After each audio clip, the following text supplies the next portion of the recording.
much further on. And the reason for that is Villa and Clubhouse very much favored one team in my mind. But if you look at Empire and Tempra's history, this is the most banned map for Tempra. They banned it 50% of the time in EUL. And for Empire, it's their second most banned map in the last 6 months. And they only played it a few times in EUL, of which they only won it once. That was a 7-1 against BDS that Jess talked about. But since then, they lost it to BDS 7-2 and to Virtus Pro 3-7. And the only wins that we've seen from Empire since were in the Russian Major League against Tier 3 teams. So I've got to say, overall, not a lot to go off from either team. So definitely anyone's chance to take it. Yeah, I think it's obviously really interesting to go back to something that the desk was talking about, and that is that Oregon is kind of becoming the new Clubhouse in that, I think it can really be characterized as one of these maps that has that kind of checklist kind of vibe in terms of how it is you want to go about it. There are pretty regular setups for most of the sites that we see on here, and a general way of doing things that teams like to adhere to. And that's where this could get shaken up, because Tempra are that creative team that like to try different things out. We could see it get completely turned on its head. But given that this is the nature of what Oregon has become, at least here in EU, that could end up falling in Empire's favor. So as you say, we're still yet to figure it out. We're still yet to find out who it is who's going to come out on top. But there are different ways of looking at it, and there's no way that we can predict it right now. But you know what I love to see? This 6 pick from Scyther. What most teams are going to be expecting coming into this is that shield play. Yes, you're comparing Oregon to Clubhouse. I think Clubhouse sits more in a kind of hard breach metagame area, whereas Oregon sits more in a deployable shield and bulletproof utility metagame. And that's why you'd expect to see the Goyo plus a smoke, probably 3, potentially more shields that you're going to have to deal with on the attacking side. That Goyo 6 pick off of. Instead, we have the Clash. If you look at the utility on the attacking side to try to deal with that, it's mostly just those 2 concussions from Zofia plus the 6 stun grenades, 3 on the Hibana, 3 on the Ashe. Those nades not super effective against the Clash, not quite as much as like a concussion or even an air jab would be. So I do like this from Empire. It's not something that I've seen a lot from them in the past, and I think it might be that little bit of edge, that little bit of something different, that little bit something unexpected that's going to really slap Tempra right in the face.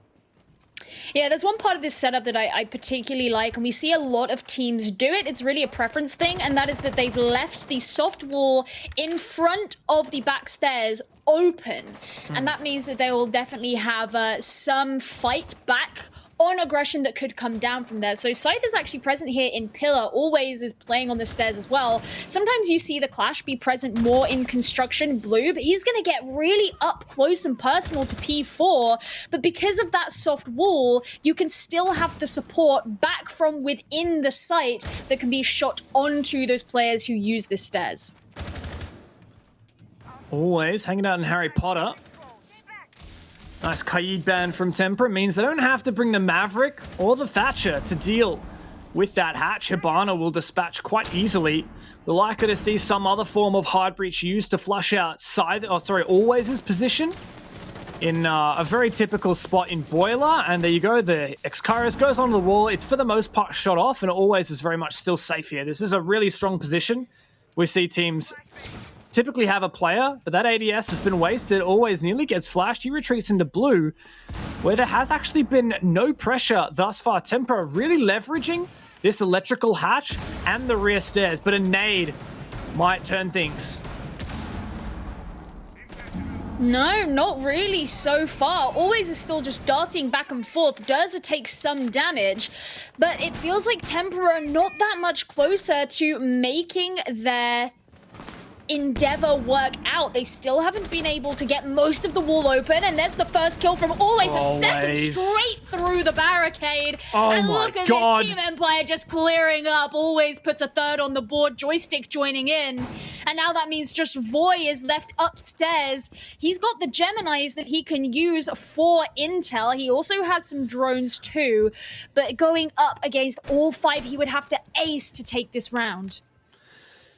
And he's going to take a moment, head upstairs. I think he's mostly just going to be talking to his team right now about the next round. Tempra have effectively lost this. For the most part, Voy, yeah, he might give it a crack. He's not going to save KD, but he's going to take this chance of the most value he can get out of this, which is to talk to his team about Dorm's attack. That's where we're going to likely head next. Empire sealed the deal really easily. No point dwelling on that too much for now. Sider's actually just hunting the kill in meeting. Voy might find an exit frag. Please don't. I want to see that flawless round. Damn it, you shut down always. That ruins my stats. God damn it. But oh well. Voy is well and truly locked out here. He's just looking at his stats. And yeah, there you go. End of it. Not a biased caster, by the way. You were literally cheering for Empire. How dare you? I'm going to get some angry French messages. Yeah, I'm not going to do an impression of angry French messages. I would actually lose my job. Oh, well. That didn't go very well for Tempra. Oh, didn't it? No, I get the vibe that it did not. Oh, yeah. Well, it was... it didn't start well when... with 1 minute 10... Tempra, they hadn't really emphasized that blue bunker presence. They had one person outside there. They had two people on the rear stairs, two people above the hatch. And they couldn't flush out the position of Always in Boiler using hard breach on that wall. So they decided, look, how about this, guys? Let's peek him.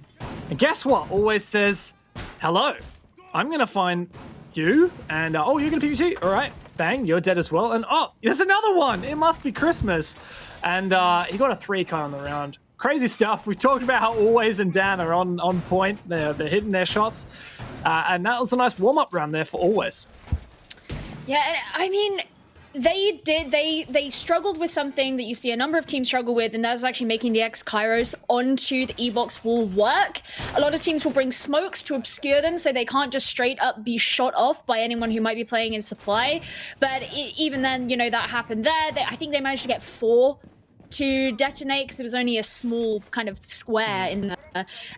Definitely something that a number of teams struggle with, but hopefully for their sake, they will not struggle as they head into the attack onto Kids and Dorms, which, as you so wildly predicted, you are just a genius.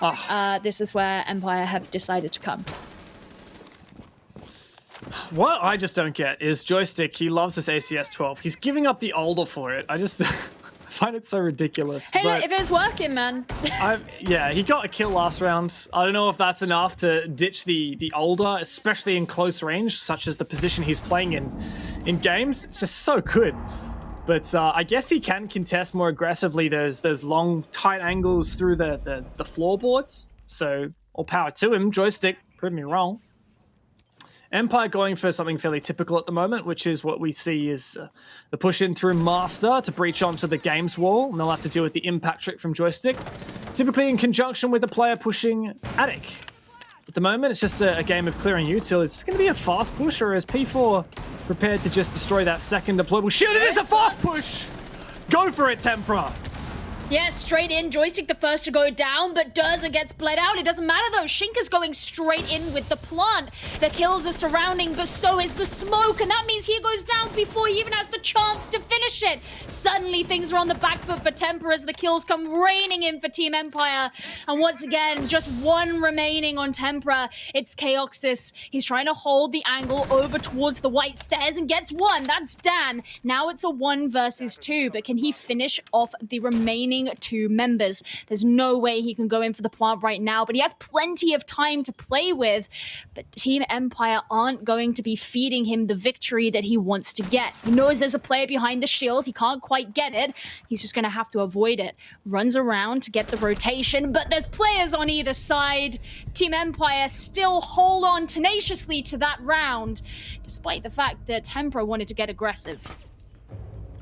Goodness gracious me. Do these guys want, I don't know, want to go and have lunch or something? What time is it in Europe right now, Gio? It's 5:38 Here is 20 to 7, so it's 20 to 8 in most of Europe. That's getting pretty late for dinner. So I think that Tempra just want to go and have some dinner because they're trying to speed run this, and I'm afraid it does not work. Cool attempts. I really appreciate the aggression. I really appreciate the ambition, but yeah, it didn't quite work. I think the hole in that attack there. Well, I mean, you could go into detail, rushes always inherit some kind of risk. 3 players pushing in through trophy into games. 1 going dead for that plant straight away. 2 trying to just make some ruckus and distract. 1 player pushed in through through attic rather. The hole in that defense is white stairs. That's where we saw Dan hanging out. And as soon as he realized the jig was up, he snuck in. He made that rotation back into games through the top of white stairs rotation hole and cleaned up, I believe, 2 kills. That was really the point where that rush just was completely thwarted for Tempra. And that's the problem with these rushes. You're taking a risk. And if you leave one tiny hole in that strategy, it will be exposed. And of course, it's going to be Dan to do it and always to close the round, because those are the players from Empire that we're talking about all night.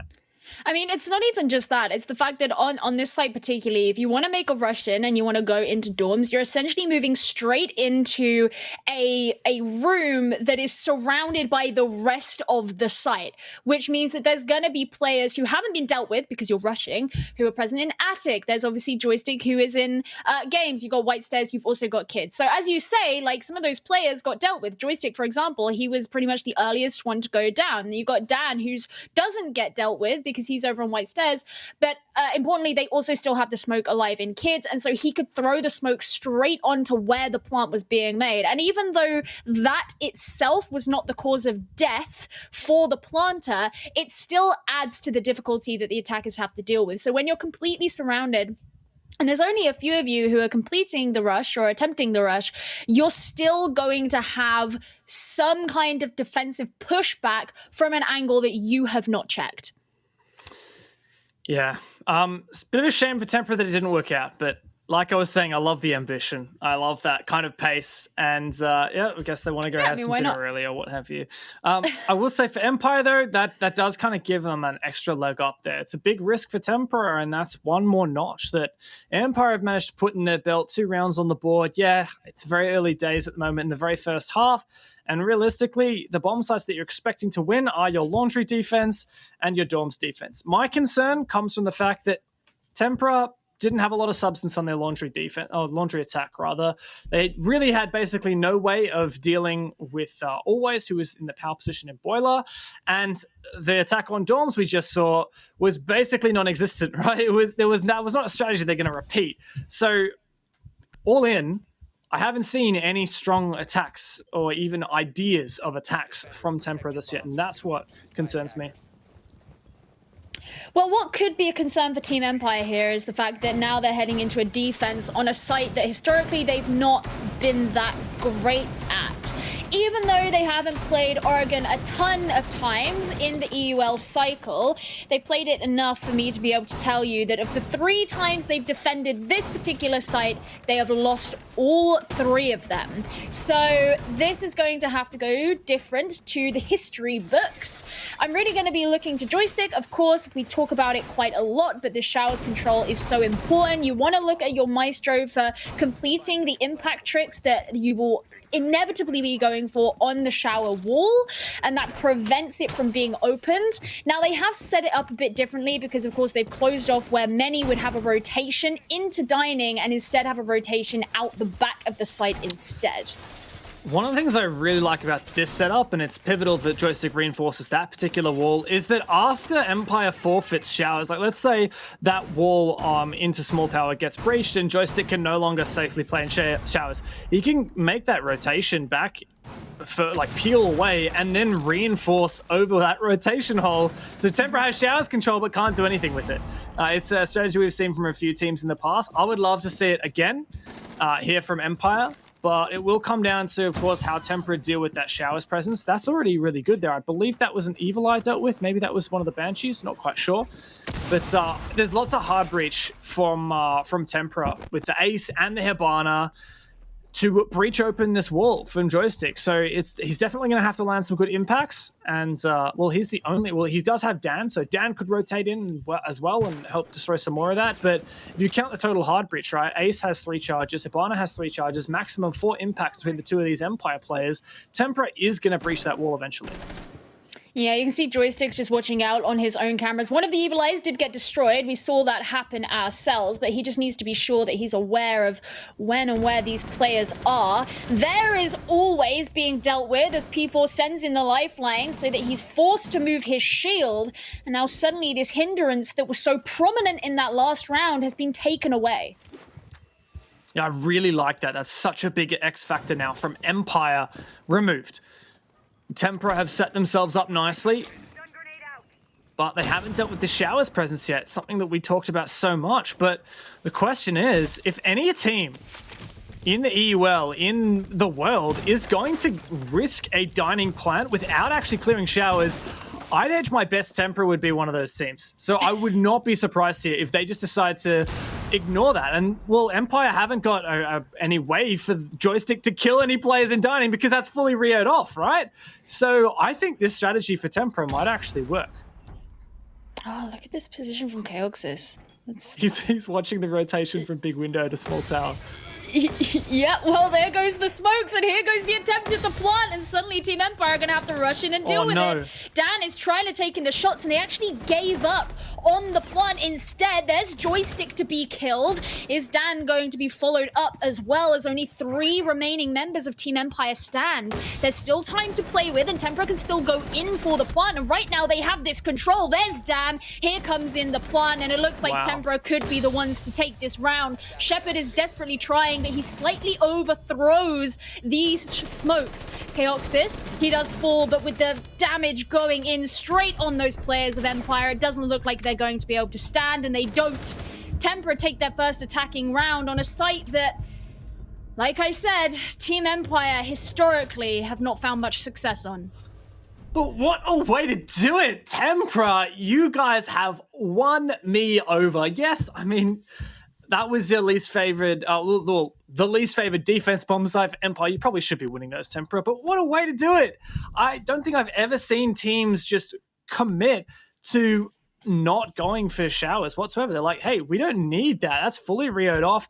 Joystick basically can't do anything. The only way for Joystick to try and peek into dining is to go back out Showers to the rotate hole and peek the dining hole to the white hallway. Guess what? He did that. He got his skull smashed in by Shinka with Ace's sake. There was just about no way there for Tempra to stall out Tempra for long enough because, well, Empire, they threw 2 gases to deny that first execute from Tempra, which came out around 35 seconds left. Those gases were all gone by the time the real execute came out for Tempra. 15 seconds left. They were watching all of their flanks, be it from Showers, from the hallway into small tower.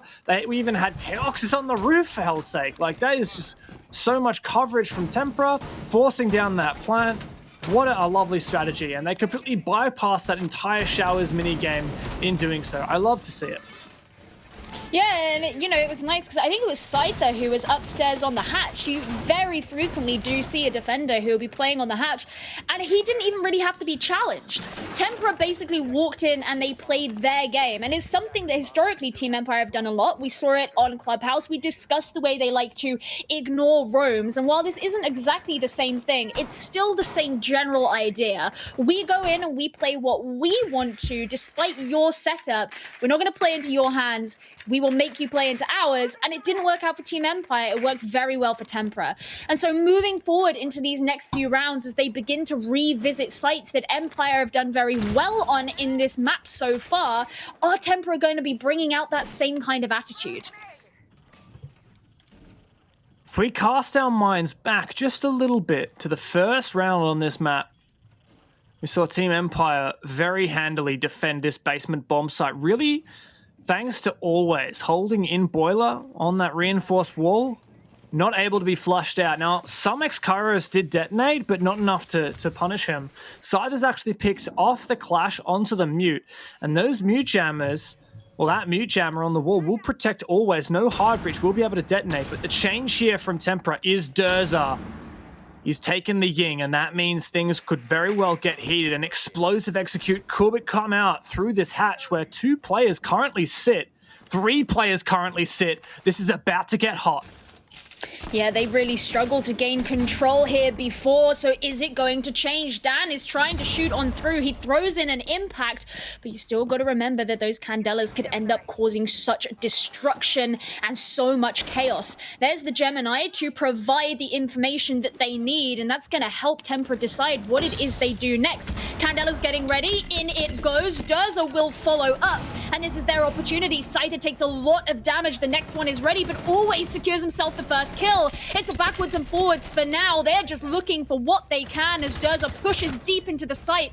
But Dan, he started to get things back, and Tempra are very much on the back foot. They have just basically one player remaining unless P4 can pick Durza up. It's a 2 versus 2. They look for the kill, but Dan said, no, this is our territory. You may have been feeling good after kitchen and dining, but this is our site. Once again, we see that zest, we see that creativity and that gusto from Tempra, but Empire hold down the fort. A very, very early execute from Tempra. They went all in 5 versus 5, over a minute left on the clock, and they went for that Ying execute. I really liked the idea, but it's such narrow margins that win or lose you executes like that. As soon as you're not watching one angle and your Ying player dies, in this case, Durza actually survived into that 2 versus 2, the plan just hits the fan, right? Empire had so much map control there. They had control of blue. They had freedom to move around. I don't believe there was anyone from Tempra pressuring blue from bunker itself. Tempra still had Always, who found the first pick once again from inside boiler. Not to mention the fact that Tempra very much put all their eggs in one basket. And as soon as that Ying Candela started to detonate, Empire knew what was happening. They knew to be ready, get their guns up. And Tempra fell into their waiting arms. A 2 versus 2 was a decent position for Tempra to be in, but when Dan's still alive in the server and he's playing like he has been for Empire tonight, well, I certainly won't count out Team Empire. They go up 3-1. They're looking strong here on their Oregon defense. Yeah, Dan is having hell of a day so far. He was given a significant amount of control in that last round, given that there was no late reinforce onto elbow, and there was no congestion of that part of the map either. So once again, just so much control allowed to be retained by him. And maybe he will find himself in a similar position this time. Now, last time Tempra obviously attempted the rush. They do say you should never try and do that twice in a row, regardless of whether or not it worked the first time. So I highly doubt that is what we will be seeing again. Instead, Tempra are going to be starting things off to actually gain control of Attic properly, just like good teamship. Good team, Tempra. Very nice. Yes. Good team, Do the normal strategy. Do the meta strategy. It's not what we kind of know Tempra for. They're kind of known for doing off-meta things, but they played I don't know. Their Villa was reasonably on meta, I will say. I think they didn't. The thing that I don't like to see from teams that do these creative stuff is when it looks like they're only winning because they are quote-unquote cheesing the round. And it feels a little bit like, I mean, I'm not trying to throw shade, but it feels a bit like on Oregon so far, Tempra have tried to cheese things. That dining attack being the exception. And it doesn't look like they're doing that anymore. So that's what I like to see. This is a good methodical take from from Tempra, but it's going to be difficult because Empire, they know what they're doing here. Well, I mean, I'd imagine Tempra probably thought they were playing to their strengths, given that Empire, you know, as we say, Clubhouse 2.0, Empire did very well on Clubhouse, and if Tempra can make those things work for themselves, it means that the next time they visit these sites, there isn't going to be the option for adaptation. There isn't going to be an option for much, though, for Voy, as that's another pistol kill from Joystick. Not the first that we've seen today, but certainly a good start for Team Empire on this round. Lots of roam presence downstairs from Empire, which means that even if Tempra can blitz in and start to take control of the bomb site, there's a lot of ways for that plant to get denied. Tempra got good control of Attic. Joystick takes a bit of damage, but that's why he brings the ACS-12. Never doubt him. And on this long line, Dan will help out with the MP5. Shinka and Chaoxis have had some highlight moments thus far, but 30 seconds left. There's time, but not a lot of hope for them to win against 5 players from Empire. It'll be hard to provide any kind of pinch here for the attackers, but they've got to attempt what they can. There's a smoke. Shinka really in no position to go for the plant, though, as he takes a ton of damage, and Shepard finishes off his teammate. He is trapped, and he is really going to struggle, but he gets another couple of kills.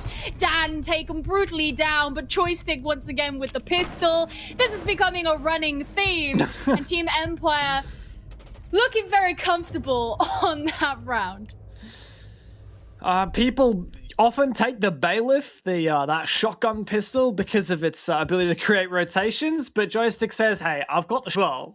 BDS and Virtus Pro already confirmed for top 16 6 invitational points globally, so they've already got those invite spots.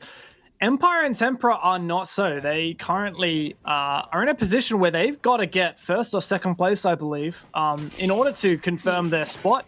Currently, G2 is eagerly watching and hoping that both of these teams end up third and fourth, last places in the major, because that will allow G2 to slip through. I think that G2 has also got to rely on some other regions as well. I'm not sure. I have to ask Hap for the exact numbers breakdown. Should have saved your strats, G2. Yeah, there you go. The TLR of it is Empire and Tempra have so much on the line. It's not just the heckin' crazy prize pool here that we have in the November major for Europe, but also for those SI points, which are the pot of gold at the end of this major rainbow. And it all starts here. This is your opening match. Start strong. Both of these teams have showed that they have what it takes. Yeah, I mean, you know, we sell the stories of glory and reverence and all of the things that these teams have built for themselves in the past, but I can imagine that for these players, what means most to them is the ability to get to the Six Invitational, the biggest event of the year and the chance to crown yourselves as the world champion. They're probably not sat there being like, oh, this would be a really good storyline to write about on Reddit. I doubt that's their priority. But the point is this is a step on the path to becoming world champion, because this will give them the opportunity to get there. And that's an opportunity that Empire came so close to taking for themselves back last year. Tempra haven't had that chance yet, and yet it's in both of their sights once again. And this is the only bomb site on which Tempra has won a round thus far on Oregon. Some slight changes in Empire's setup, reinforcing these main walls. I like that. It drains a bit more of Tempra's utility, as previously they didn't really use any of their hard breach. They didn't have to. They decided not to breach showers. Now, Empire will be aware of that, aware that Tempra goes for those pushes without clearing showers. And the pivotal thing here is plant denial. Shepard will have to make sure he gets his gases bang on. Shepard, a player who has struggled all night long for Empire. On the back line, he needs to nail his job.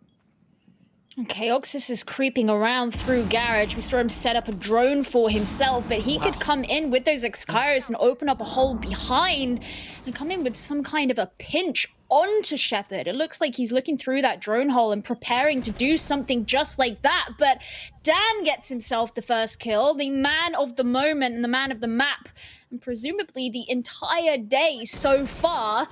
There's that key fragger and the breach charge holder of Durza taken straight off. Tempra very much shaping up for this plant P4 with concussions primed.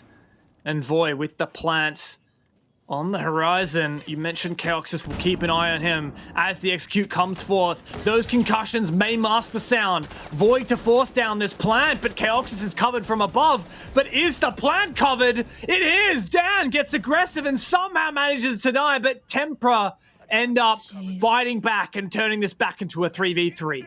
Shinka goes in for the plant once again. He saw Shepard trying to move forward, but once again it's denied. They can't go for it just yet. P4 starts to be exsanguinated out, and there's a kill from Chaoxis jumping in from the back. They have 5 seconds. If they want to go for this again, now is the chance. Shinka, he's doing it. A Scythe that tries to move in from behind. Can he get it? Yes!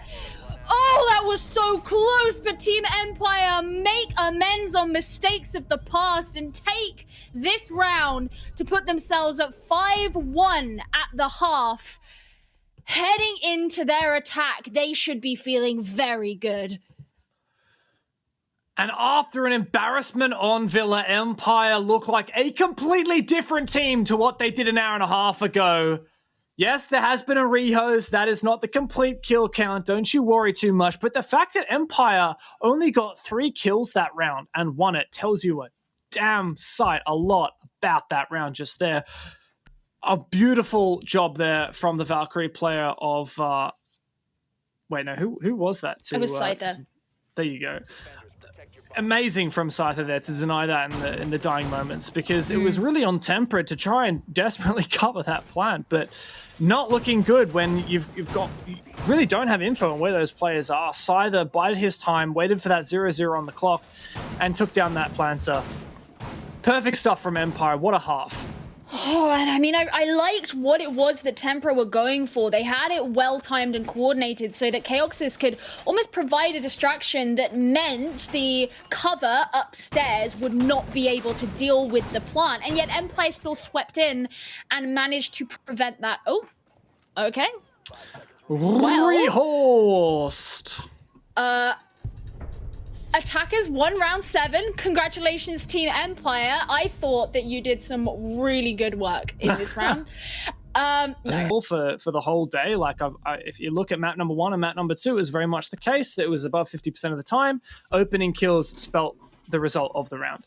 Now, this is a bit of a reset moment. Not only have we had another rehost, but the momentum has somewhat stilted here. Yes, the scoreline may look dire for any of you French fans, but Tempra now get to move on to their defensive side. It should be, in theory, their favored side, but my only concern here is just how significant this lead is for Empire.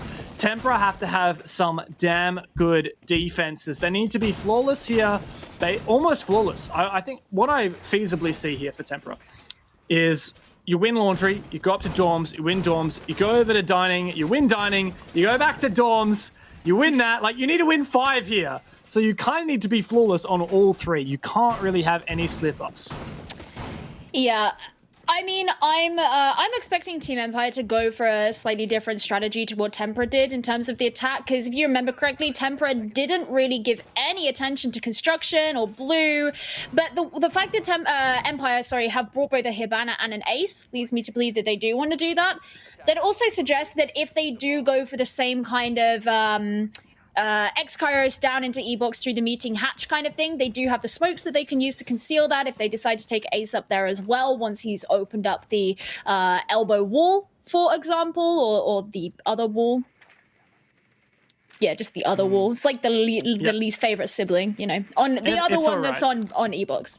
You can say other wall because Derry doesn't even know where Split is on. Derry does not know where Split is. So yeah, we will never let him live that one down. But then also, I don't know if you watched, but when Fluke and I were casting CL, I called Vault on Theme Park Closet, which is maybe not that great.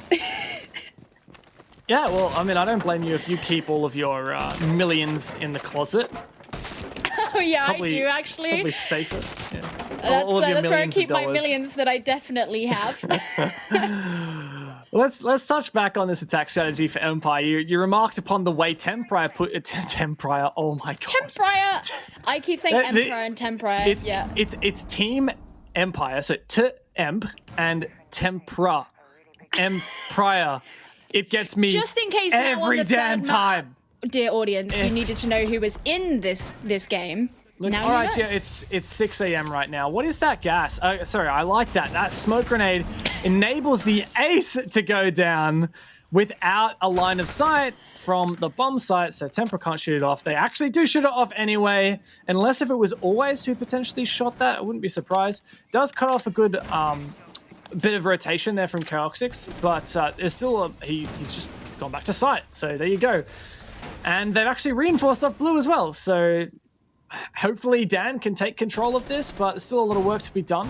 In particular, the fact that there is a mute jammer on that wall and no way for Empire to get rid of it makes things a bit difficult. Oh, I was looking at this with sight that he was creeping on down the freezer stairs, and now Joystick and Laundry as well getting a kill. This is a good start from Team Empire. Yes, Chaoxys gets one from himself, but Dan comes in with a 2K. Right. Team Empire look incredibly comfortable, and even though they actually played that round, it was about as quick as the one that preceded the rehost. My goodness, Empire. I don't think you didn't do that much like different to Tempra. Admittedly, 2 of those kills were off screen. I didn't see them. But the thing for me is Tempra started to back off. They thrive you said it again. Oh my god. Tempra. They thrive in chaos, but they're not letting that chaos be. They're not following it. They're not chasing it. They're allowing Empire to dictate these situations. Empire throws one measly Selma charge onto the wall. It doesn't even generate a proper angle onto Chaoxys. Chaoxys goes back to the bomb site. Tempra completely abandons blue before there's basically any pressure from Empire there, before Dan has even started to drone it properly. At that point, it's really just a game of Empire taking the free real estate that Tempra has offered them. This is just such a dominant third map in what has been a close series of dominant maps, one way or the other.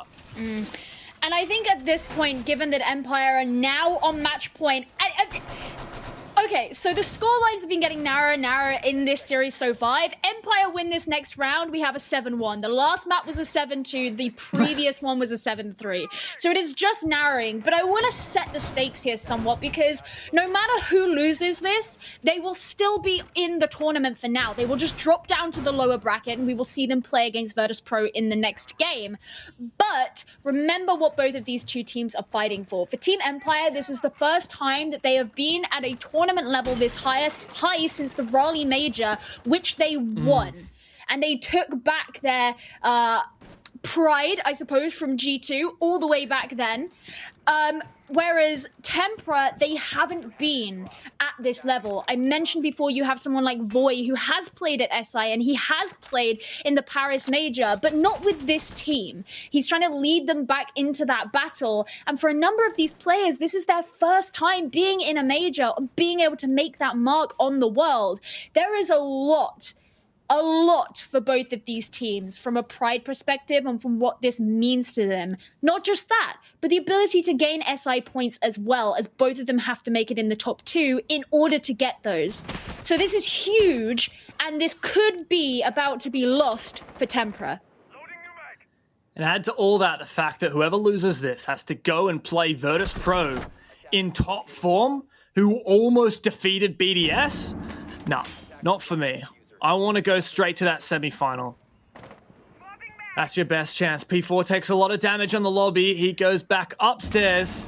I want to see Tempra get aggressive. I know that Empire are holding these angles and waiting patiently. But I want to see that chaos that Tempra have shown time and time again. I want to see that creativity. This is what I like to see from Voy. You might be able to land this shot. It is a risk, but Tempra likes to take risks. It's how they play. At the same time, you don't want to be overzealous. Playing on that big window can be a real death sentence.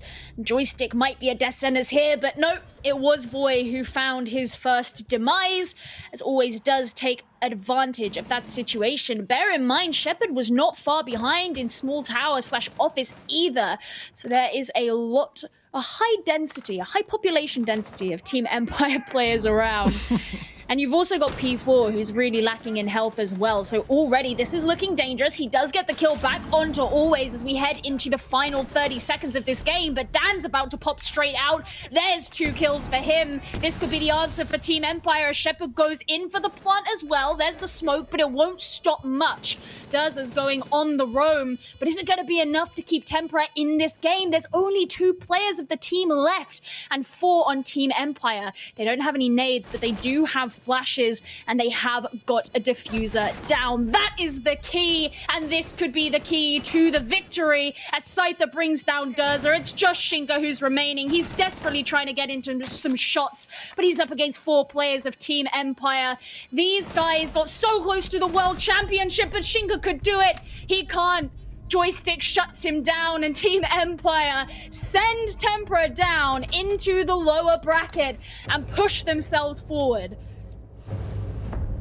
What looked to be a tight 3-map series ends with a dominant 7-1 victory from Empire on their most banned map in the last 6 months. What a performance from the former major champions in Raleigh last year.